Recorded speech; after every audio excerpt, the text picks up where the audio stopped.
But, there has been a shift I've observed of late where the manufacturers, I think, are looking for less cost to manage the programs. Yes. And so there's been a shift where, maybe what we see in the States is coming here in terms of just pure discounts. If the consumer speaks through their spend and they're loyal to their spend or lack thereof, then maybe that's the point. That's the button that allows a customer to pick this particular medication versus that medication because there's less out of pocket or there's just less cost.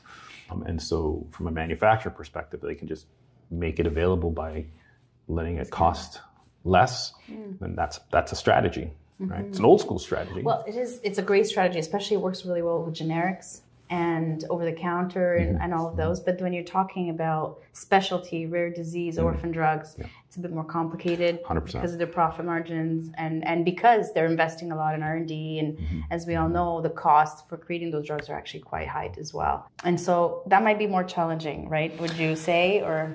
Certainly more challenging with the high cost drugs because they're high cost drugs. I have a duality in terms of our exposure there because on the TPA and TPP side of the business, when we're doing adjudication on behalf of plan sponsors, we're seeing plan sponsors ask us about different ways how they can mitigate their costs. What are things that are happening in the business or in the industry rather, where they could still provide value to their employees by offering them a health benefit, but the cost to maintain and support that plan keep increasing. So they're asking us for suggestions on PSP programs and where can they share some costs and offload some of the expense.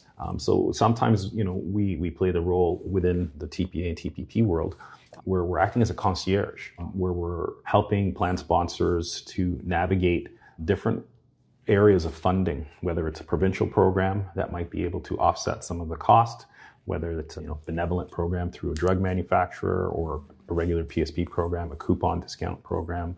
And these will help the private payer pay less in order to maintain a plan.